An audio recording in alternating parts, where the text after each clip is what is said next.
नमस्कार साथियों। गंगा भूख से परेशान हो गई थी। सुबह से आरती ने उसको खाने के लिए कुछ भी नहीं दिया, क्योंकि सुबह नाश्ते में उसने आलू के पराठे बनाए थे और अब वह भी खत्म हो गए थे। इसलिए गंगा दोपहर के खाने की राह देख रही थी। पर आरती ने सुबह पेट भर के नाश्ता किया था, इसलिए वो दोपहर का खाना नहीं बनाने वाली थी। अत्यंत भूख से परेशान हो रही गंगा आरती के पास गई और बोली, बहू, मुझे बहुत जोरों की भूख लगी है, खाने के लिए कुछ भी दे दे। गंगा का कहना सुनकर आरती मुंह टेढ़ा करके बोली, दिन भर सिर्फ आपको भूख ही लगती है, दूसरा तो कुछ भी काम नहीं रहता आपको। उस टेबल पर चने रखे हैं, वही खाकर पानी पी के सो जाओ। आज दोपहर को मैं मेरी फ्रेंड के साथ बाहर जाने वाली हूँ, इसलिए खाना तो रात को ही बनाऊंगी। यह सुन के गंगा का मन उदास हो गया। फिर गंगा धीरे से बोली, तू कहे तो मैं खुद के लिए कुछ बना लूं। आरती गुस्से से बोली, एक व्यक्ति के लिए खाना बनाओगी क्या आप? फिर कुछ सोचकर आरती किचन में गई और उसने फ्रीज में रखे हुए बासी चावल निकाले। अचार के साथ वह चावल एक थाली में परोसकर गंगा के आगे रखकर बोली कि खा लो। ऐसा कहकर पर्स लेकर आरती घर के बाहर चली गई। चावल फ्रीज में रखे थे, तभी भी वह खराब हो गए थे, उससे गंदी बदबू आ रही थी। गंगा ने गुस्से में वह चावल डस्टबिन में डाल दिए। इसके बाद उसने दाल चावल निकालकर अपने लिए गर्मा गर्म खिचड़ी पकाई और पुदीने की चटनी के साथ खाई और सब बर्तन घिस कर किचन में साफ किया और चुपके से अपने रूम में जाकर सो गई। आरती ने भले ही खाना पकाने से मना किया था, पर यह घर उसका भी था और वह खुद का खाना खुद बना सकती है। दूसरे दिन सुबह गंगा अपने रूम में बैठी थी, उतने में उसका बेटा राजेश उधर आया और बोला, माँ, आजकल महंगाई बहुत बढ़ गई है, मुझसे घर का खर्चा चलाना भी बहुत कठिन हो रहा है। ऊपर से पापा की 13वीं पर भी बहुत खर्च हुआ। माँ, मैं सोच रहा था कि एक रूम किराए पर दे दिया जाए, घर का किराया आने पर घर खर्च में थोड़ी मदद होगी। गंगा बोली, बेटा, तुझे जो ठीक लगे तू वही कर। उसके बाद राजेश गला साफ करते हुए बोला, माँ, तेरा रूम खाली कर दे और नीचे के छोटे रूम में शिफ्ट हो जा। उस छोटे रूम में टॉयलेट और बाथरूम नहीं है तो उसे कोई किराए पर नहीं लेगा। गंगा चौंक गई और बोली, पर वह रूम छोटा है और वो तो स्टोर रूम है, मैं उधर रहूंगी तो टॉयलेट बाथरूम कैसे जाऊंगी? राजेश बोला, माँ, तू आंगन के टॉयलेट में जाया कर, तू तो घर पर ही रहती है ना। जिसको हम रूम किराए पर देने वाले हैं उसको सारी सुख सुविधा तो चाहिए ना।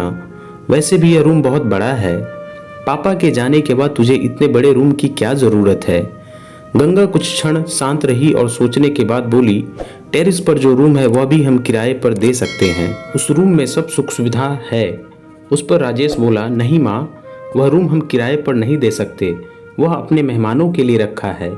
तुझे तो अच्छे से पता है कि आरती के मायके वालों का आना जाना चालू रहता है, इसलिए एक्स्ट्रा रूम मेहमानों के लिए रखना पड़ेगा।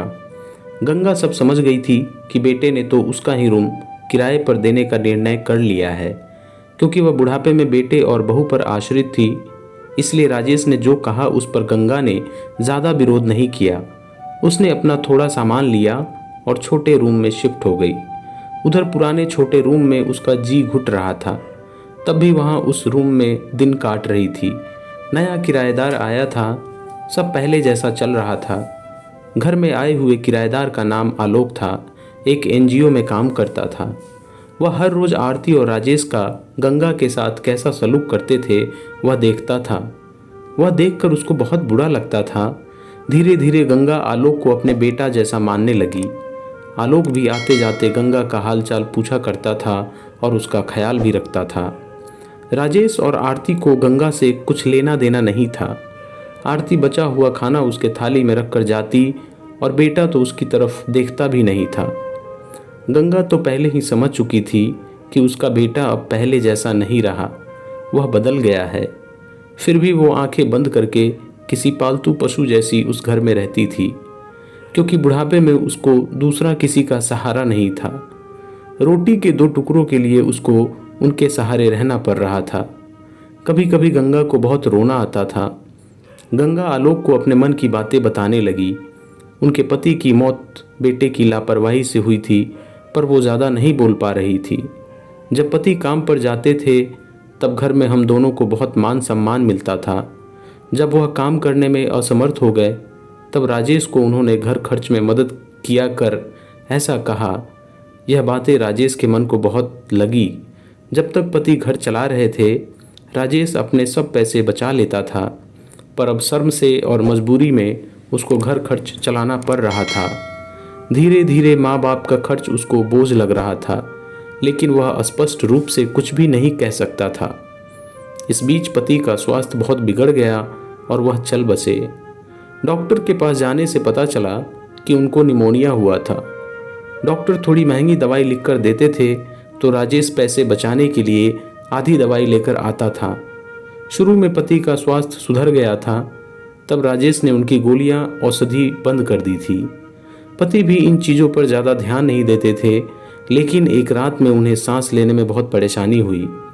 गंगा बहुत घबरा गई और वह भाग भाग के गई और राजेश के कमरे का दरवाज़ा ठोकने लगी और कहने लगी कि पापा का स्वास्थ्य बहुत बिगड़ गया है, चल हम उन्हें डॉक्टर के पास लेकर जाते हैं। उस पर राजेश बोला, माँ मुझे अभी सोने दे, मुझे बहुत नींद आ रही है, हम सुबह पापा को डॉक्टर के पास लेकर जाएंगे। ऐसा कहकर उसने दरवाज़ा बंद कर लिया था। गंगा रात भर पति के तकिए के पास चिंतित बैठी रही। कभी छाती को तेल लगाकर मालिश कर रही थी तो कभी भाप दे रही थी, पर भगवान को कुछ अलग ही स्वीकार था। सुबह तक उनकी मृत्यु हो गई थी। घर में कब्रिस्तान जैसी शांति थी। राजेश रोने का नाटक करने लगा। आरती तो ऐसे रो रही थी कि जैसे उसको वास्तव में ससुर चले गए इस बात पर बहुत दुख हो रहा हो। सबसे ज़्यादा धक्का लगा सिर्फ गंगा को, पर वह कुछ कह नहीं पा रही थी।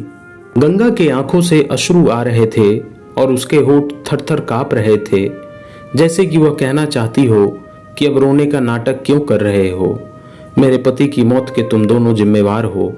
पर वह कुछ बोल नहीं पाई। क्रियाकर्म कर दिया गया। गंगा के दिमाग में हमेशा एक बात चलती थी, राजेश ने लापरवाही नहीं की होती तो आज मेरे पति जिंदा होते। उनकी मौत के बाद आरती और राजेश का व्यवहार बहुत बदल गया था।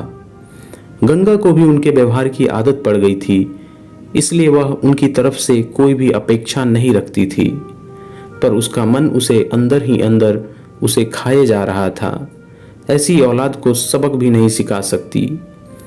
एक दिन उनका किराएदार आलोक उनके पास आया और गंगा को कुछ बातें उसने समझाई।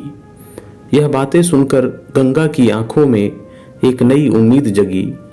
दूसरे दिन सुबह गंगा आरती और राजेश के पास आई और बोली, मुझे तुम दोनों से बहुत ज़रूरी बात करनी है। मुझे ऐसा लग रहा है कि तुम दोनों को मेरे साथ रहने में दिक्कत है, इसलिए मैंने सोचा कि मैं वृद्धाश्रम में रहूंगी। गंगा का कहना सुनकर आरती बहुत खुश हो गई। राजेश ने थोड़ा दुखी होने का नाटक किया।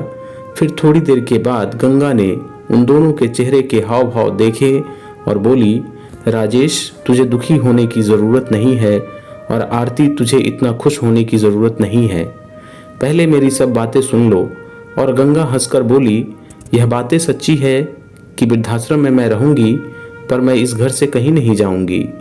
मैं इस घर को ही वृद्धाश्रम बनाऊंगी। अब यहाँ तुम्हारे जैसे स्वार्थी बेटे और बहू नहीं रहेंगे, मेरे जैसे बूढ़े लोग यहाँ रहेंगे। ये मेरा आखिरी निर्णय है। यह सुनकर रमेश और आरती दोनों ही चौंक गए। रमेश और आरती एक दूसरे की तरफ देखने लगे। उन दोनों ने सोचा था कि गंगा घर छोड़कर चली जाएगी तो वह दोनों खुशी से रहेंगे। उनको लगा था कि अब उनको गंगा की जवाबदारी नहीं लेनी पड़ेगी, उसका ख्याल नहीं रखना पड़ेगा, पर इधर तो सब उल्टा हो गया था। गंगा का कहना सुनकर राजेश गुस्से में बोला, माँ तेरा दिमाग तो ठीक है ना, इस घर पर मेरा अधिकार है, फिर तू इस घर को कैसे वृद्धाश्रम बना सकती है?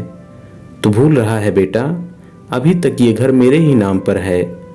गंगा गुस्से से बोली, तुम दोनों ने मुझे बहुत परेशान किया है, छोटी छोटी बातों पर मेरा अपमान किया है, बीमारी के वक्त भी मुझ पर ध्यान नहीं दिया, खाने पीने के लिए भी मुझे बहुत तरसाया। तेरे पिताजी भी मुझे छोड़कर चले गए।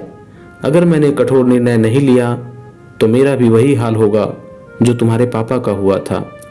इसलिए मैंने सोचा कि बेटे के झूठे प्यार के जाल में फंसने से अच्छा है मैं अपने बारे में सोचूं। राजेश घुटनों पर आकर बोलने लगा, माँ मुझे माफ़ कर दे, हम दोनों तेरा अच्छे से ख्याल रखेंगे, तेरा कभी भी अपमान नहीं करेंगे, पर तू इस घर को वृद्धाश्रम मत बना। माँ थोड़ा सोच कर तो देख, हमारा क्या होगा। गंगा ऊंची आवाज में बोली, मैंने और तेरे पापा ने तुझे अच्छे संस्कार दिए थे, फिर भी तूने सिर्फ तेरे परिवार के बारे में ही सोचा, हमारा नहीं। फिर मैं तेरा कैसे सोचूं? तू तेरे परिवार का सोच, मेरी चिंता मत कर और जल्द से जल्द ये घर छोड़कर चला जा, क्योंकि इस घर में अब अच्छे लोग रहने आ रहे हैं। इतना कहकर गंगा अपने रूम में चली गई। राजेश और आरती शांत गंगा को जाते हुए देखते ही रह गए। गंगा ने अपने जैसे बूढ़े लोगों को उसके घर में आश्रय दिया। आलोक की मदद से वृद्धाश्रम अच्छे से चलने लगा। तो दोस्तों, गंगा का यह निर्णय आपको कैसा लगा, कमेंट करके ज़रूर बताएं। साथ ही अगर चैनल पर पहली बार आए हैं तो सब्सक्राइब का बटन दबाना बिल्कुल ना भूलें। तो मिलते हैं अगले ही वीडियो में ऐसे ही एक और भावनात्मक और सीख देने वाली कहानी के साथ। तब तक के लिए जय हिंद, वंदे मातरम।